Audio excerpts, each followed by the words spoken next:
Ito po ang inyong lingkod, Conrado Estrella III, ang kalihim ng Department of Agrarian Reform.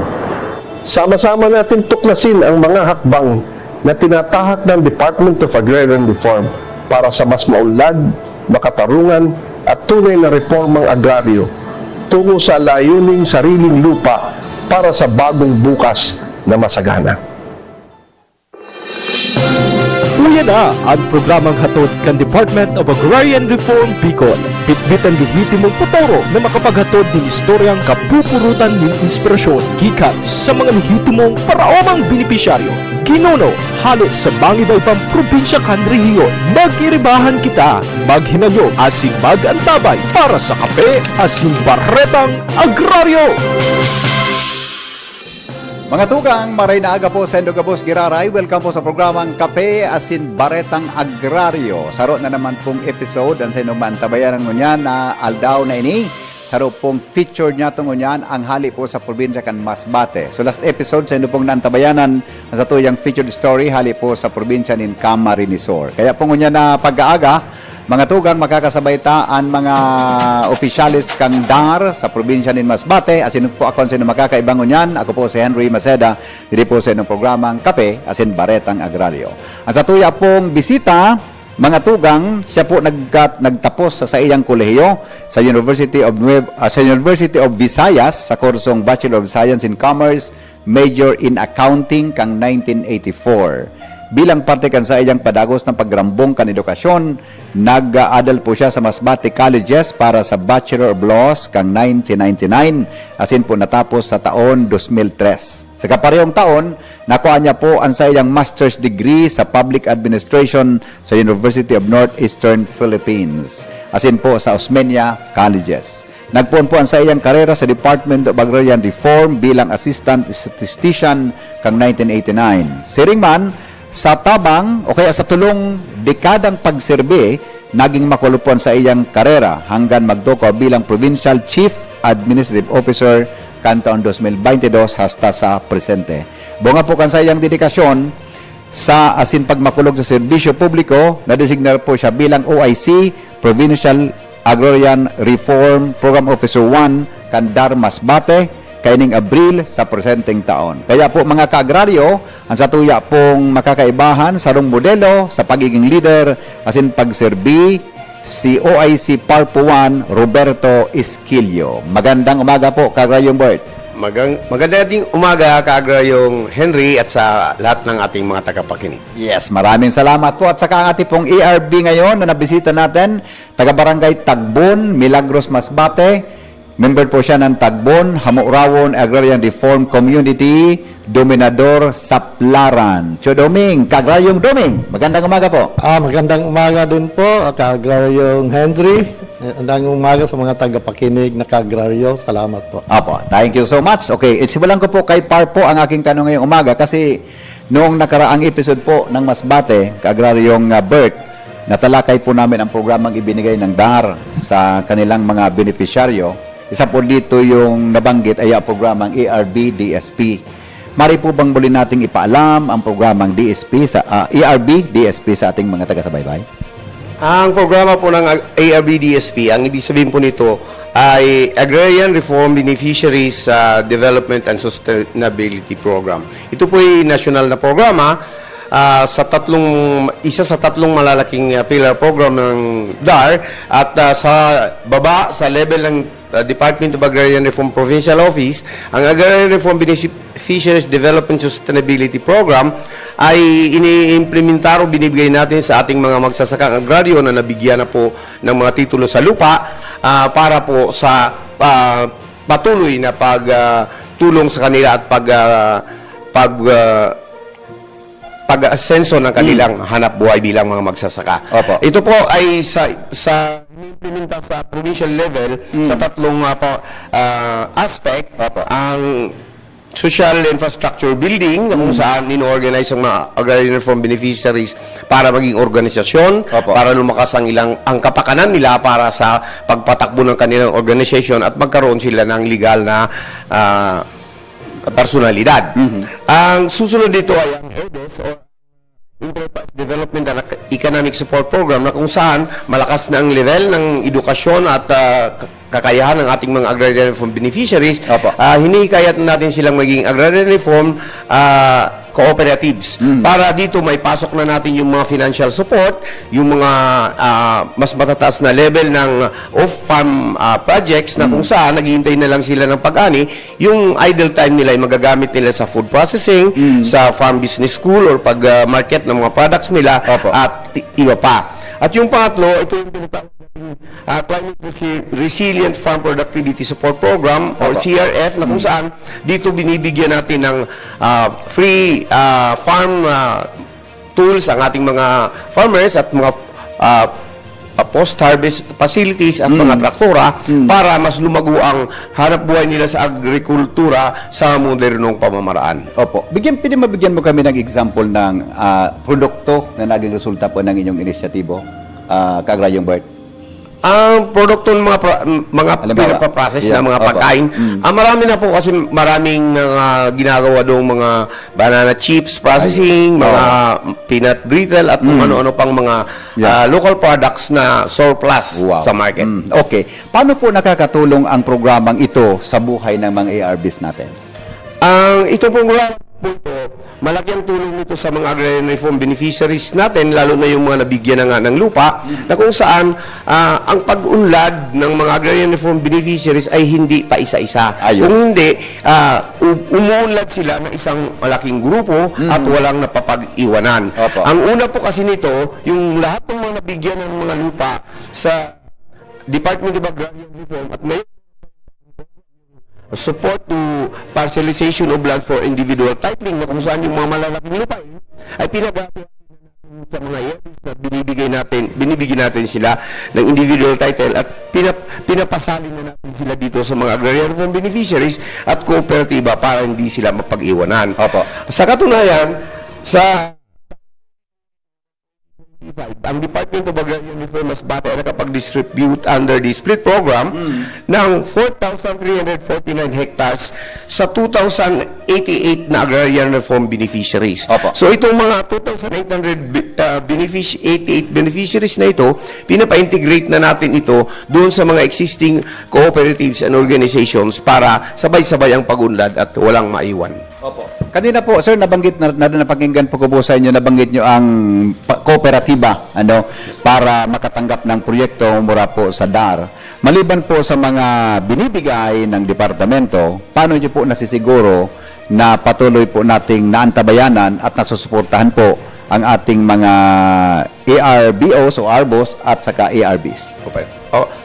Sa larangan po ng mga ARBOs natin, Agrarian Reform Beneficiaries Organization at mga cooperatives, meron po tayong nakatalagang mga development facilitators na sila yung palaging nakipag-meet, nakikipag-mingle doon sa mga agrarian reform beneficiaries at ginaguide po sila kung paano na yung mga natutunan na nila, hindi nila dapat nang makalimutan at bagkus baka alam pa sila ng mga bagong pagsimula, lalo na sa financial na aspeto ng kooperatiba. Ayun, okay. Ano po bang mga naging major accomplishments ng ngayong taon sa ilalim ng ARBDSP, Kagraryong Bert? Ang major na accomplishment sa ngayong taon ay ang partnership to against poverty and hunger na sinimulan sa Masbate noong 2023 na kung saan dinaluhan ito ng buting Secretary Conrado Estrella III in April 2023 na dito nagsimula yung tinatawag nating agraryo merkado na kung saan nagkaroon ng market link ang mga agrarian reform beneficiaries natin sa Masbate. Nagkaroon sila ng pagkakataon na ibenta ng direkta yung mga produkto nila sa mga mamimili na hindi dumadamaan sa mga middle traders, middleman.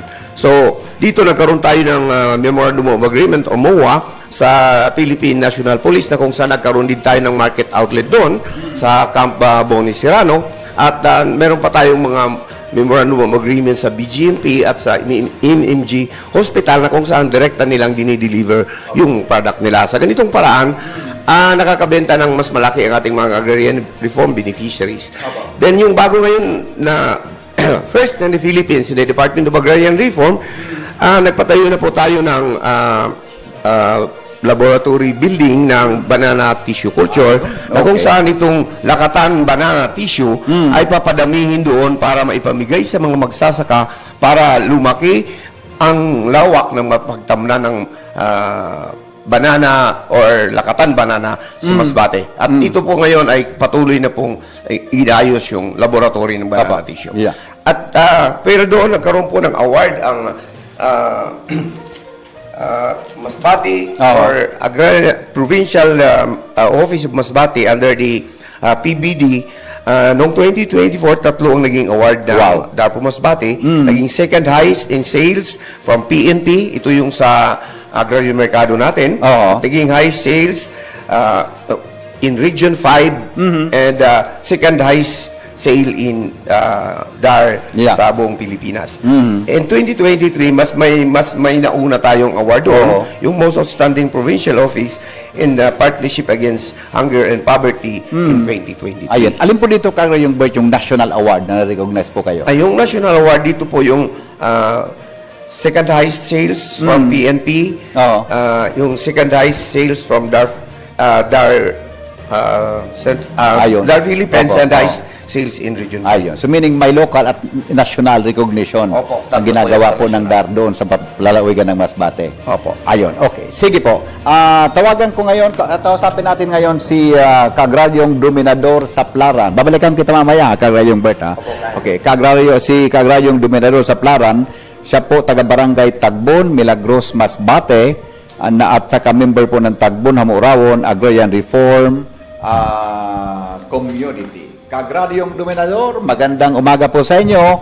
Pwede bang magpakilala kayo sa ating mga kagraryong nakikinig ngayon at maaari nyo po bang mas ipakilala po ang inyong sarili sa ating mga taga-subaybay? Go ahead po. Maraming salamat po, Kagraryong Henry.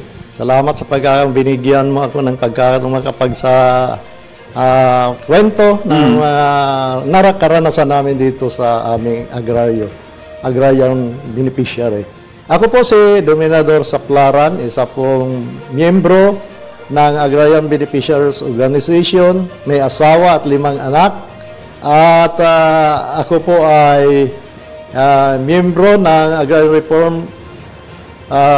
Farmers Cooperative. At ako po ay nakatira sa Tagbon, Milagros, Masbate. Okay. Ilang taon na po kayong naging magsasaka po, Kagraryong Doming? Sa pagsasaka po, maliit pa ako na bata, ay ang kinabubuhay na namin ay pagsasaka. Kunti po yung kinikita ng aking ama bilang pang-araw-araw na gastusin bilang driver sa highway. 4 na piso lang po ang kanyang arawang kita. So kulang na kulang po para matustusan ang pangangailangan Iyon. na aming pamilya. So hindi po kami humiwalay sa pagsasaka dahil ito'y nakakadagdag sa aming hapagkainan na pagkain. At ang sobra po, yung income na na-generate dito ay ipinagpapaaral naman sa aking mga kapatid at kasama na po ako doon.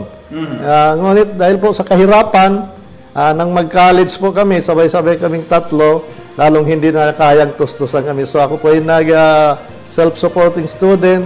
Pumasok po ako bilang tax clerk sa Provincial Treasurer's Office. 4 na pesos rin ang aming kita sa isang araw bilang casual. Naka-charge pa yung payroll ko sa balod. Tapos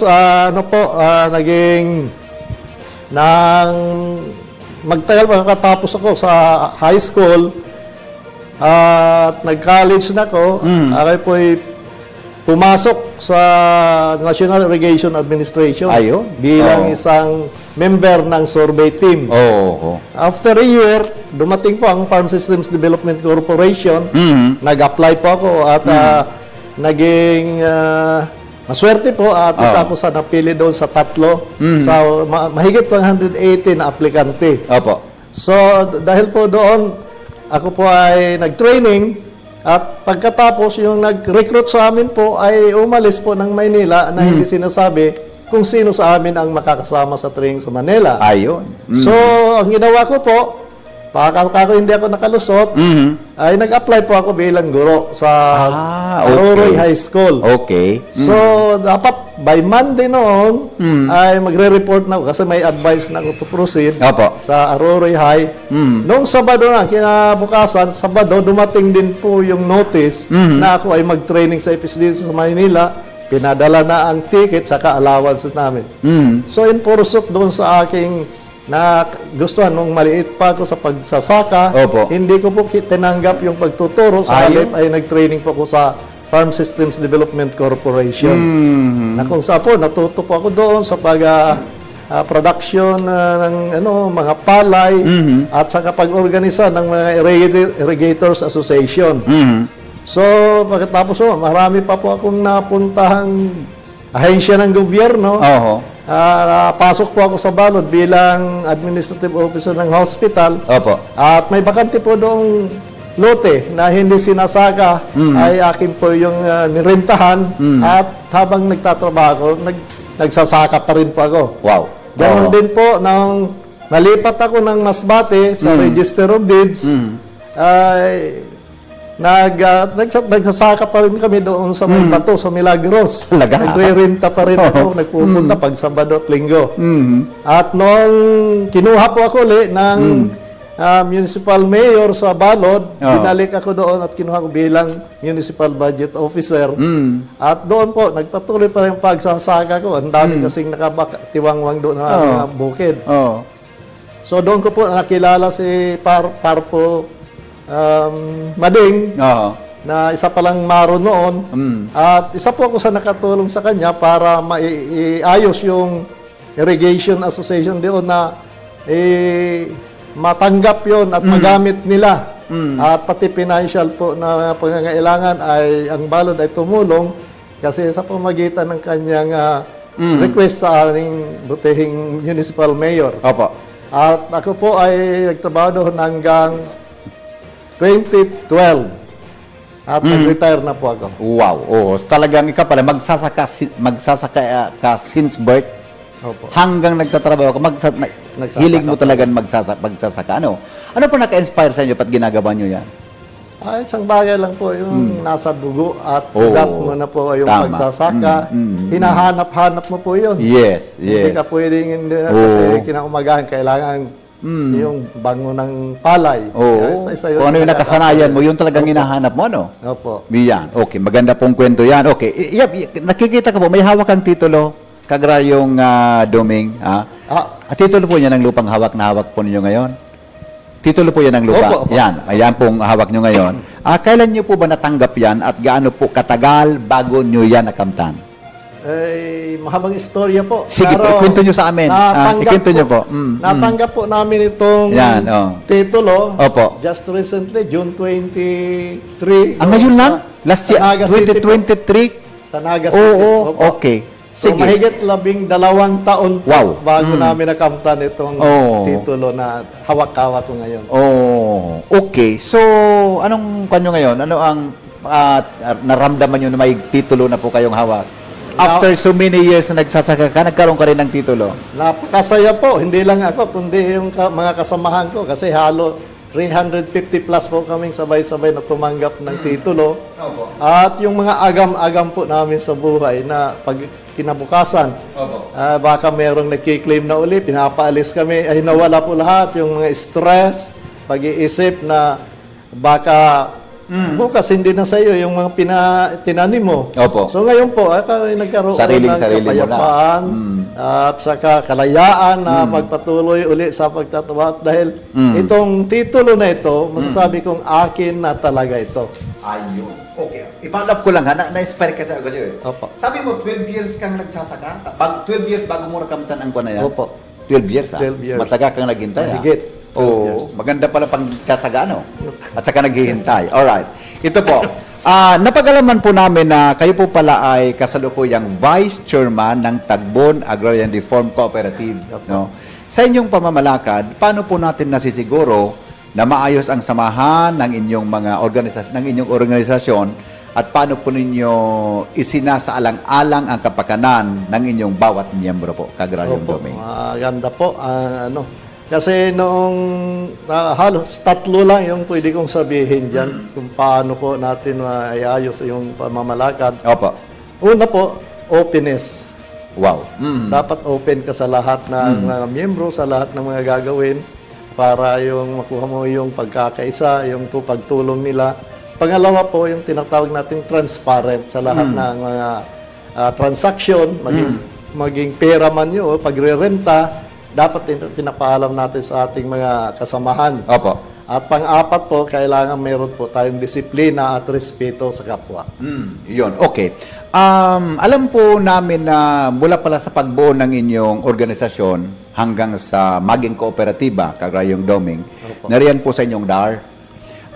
Pwede nyo po bang ipaalam ang iba pang mga suportang serbisyo na naipaabot sa inyo ng DAR at paano po ito naging malaking tulong lalo na sa inyong samahan po? Opo. Napakarami pong tulong ang ipinaabot sa amin ng DAR, Masbate. Opo. At malaki pong bagay ito na kami po ay naging kooperatiba dahil natanggap po namin yung mga assistance simula sa institutional.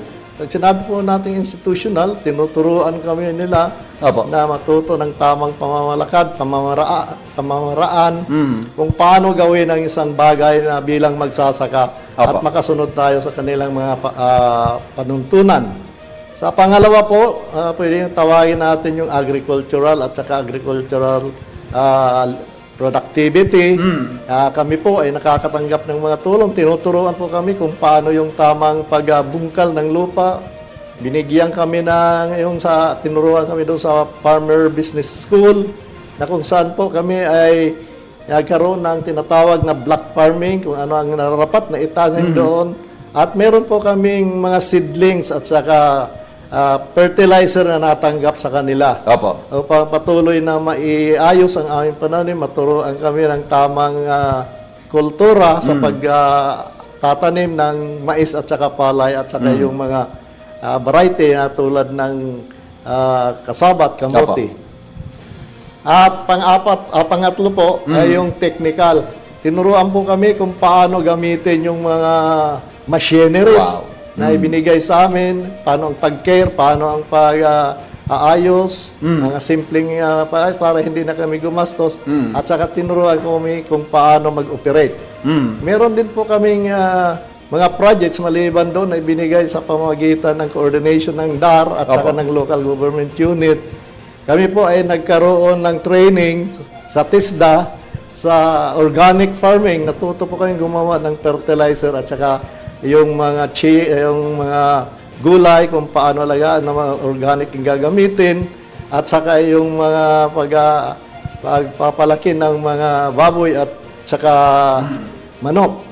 At tinuruan din po kami na kung paano po yung paggawa ng peanut brittle na aming namang ibinibinta doon sa DTI. Opo. At saka yung gulayan sa agraryo. Iyon. Na kung saan po yung produkto namin ay dinadala namin sa Masbate Agraryo Merkado.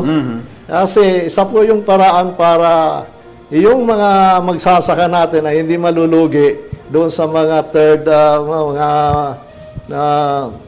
negosyante na halos binababa ang presyo, nalulugi ang ating mga magsasaka. Opo. So doon po kumikita kami ng at nakakapag-save, kumikita pa rin ang kooperatiba namin. Opo. Meron po kami binigay sila yung banana tissue culture. Kung saan po maswerte po kami na nandoon yun inilagay kasi malaking bagay yon. Tayo lang po yung may banana tissue culture na lakatan Opo. sa buong Region 5 siguro o baka sa ibang region pa. Yes.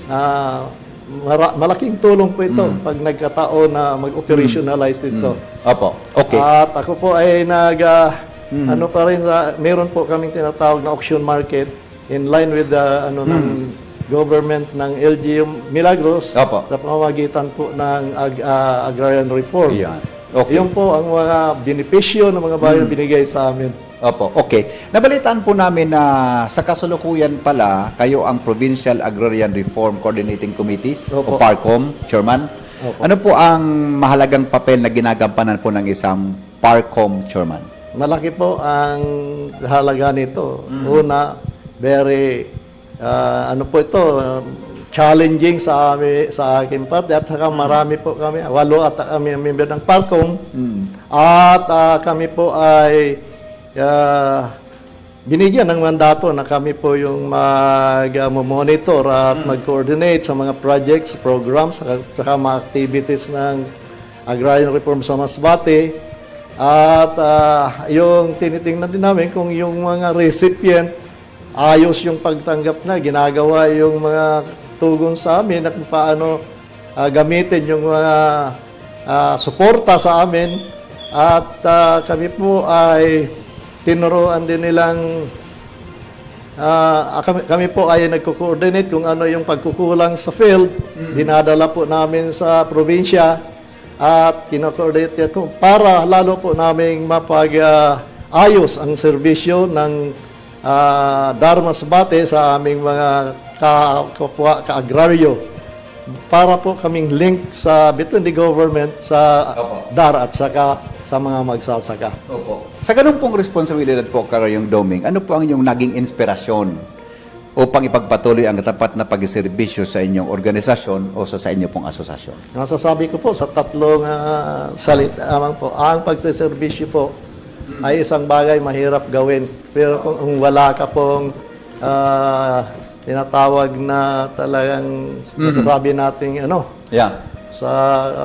pero isang bagay lang po ang gusto kong ipaabot na ang pagserbisyo po ay isang bagay na dapat lahat ay matuto, Opo. maging matapat at gawin ang pwedeng gawin at yun ang gusto kong maiiwan, yung parang ligasiya na matatandaan nila yung mga bagay na ginawa ko para sa kanila. Opo. Sige. Maraming salamat po, Kagraryong Dominador Saplaran. Sa ngayon po, ano po ang mensahe ninyo sa ating mga nakikinig, lalo na sa mga kapwa nyo farmers at sa mga nanonood po ngayon sa ating DCGB Facebook page at saka po sa DCGB YouTube channel? Go ahead po. Una-una po, nagpapasalamat ako sa ating mahal na presidente, kay BBM, dahil talaga pong masigasig siya na isulong itong agraryo sa mga magsasaka na matagal na panahon bago ito nagkaroon ng kaganapan at katuparan. At sa ating mahal na at mabait na sekretaryo, si Secretary Conrado Estrella III, sa kanyang pagpupursige na maipaabot sa mga probinsya. At sa ating mga kapwa ka-agraryo, nagpapasalamat din ako sa inyo, sa iyong tulong. At patuloy po tayo na panindigan natin itong challenge sa atin. Ito ay para rin sa ating kabutihan. Magkaroon tayo ng 3 beses na pagkain sa ating hapagkainan at makaroon tayo ng marami pang income para ang ating mga anak ay magkaroon ng mabuting kinabukasan. Iyon. Opo. Thank you, Kagraryong Doming. Ngayon po, ang mensahe naman ni Kagraryong Norberto Esquilio, ang OIC Provincia Agrarian Program Officer po na 1 ng DAR Masbate. Go ahead po, Kagraryong Bert. Ako po ay taos pusong nagpapasalamat sa ating buting Pangulo, si BBM, at si Secretary Conrado Estrella III sa patuloy na pinupunduhan ang reformang agraryo. At nagpapasalamat din po ako sa Regional Director natin dito sa Region 5 sa Department of Agrarian Reform, si RD Ruben Tudor Sindak at sa lahat ng mga kasamahan sa Department of Agrarian Reform, sa buong Region 5, sa lahat ng provinces at sa lahat ng mga magsasaka at mga agrarian reform beneficiaries sa patuloy na sumusuporta sa programang agraryo. Sulong Agraryo! Sulong agraryo, magsasakang Pilipino. Sulong agraryo, para sa bagong Pilipino. Tuluyang nakamtan nyo na ang inyong mga panalangin. Lupang sinasaka, pag-aari ninyong ituring. Sulong agraryo, tagumpay ng bawat Pilipino.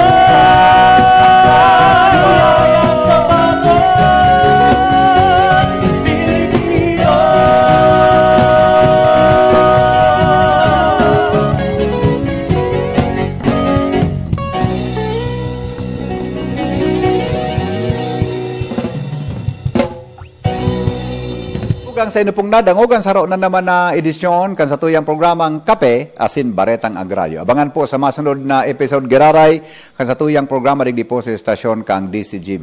Ini po ang sa inyong nakaibahan ngunyan pong aldaw. Deng iba, ang lalaking hindi inuumaga. Ako po si Henry Mazeda, Sulong Agraryo. Sa indong nadango, ang naging katiripunan kan mga istoryang kapupurutan nin inspirasyon na ginuno gikan sa dedikasyon na makapaghatod nin lihitimong serbisyo publiko. Iniyan, Kape asin Baretang Agraryo! Patuloy po tayong magkaisa para sa kapakanan ng ating mga magsasaka.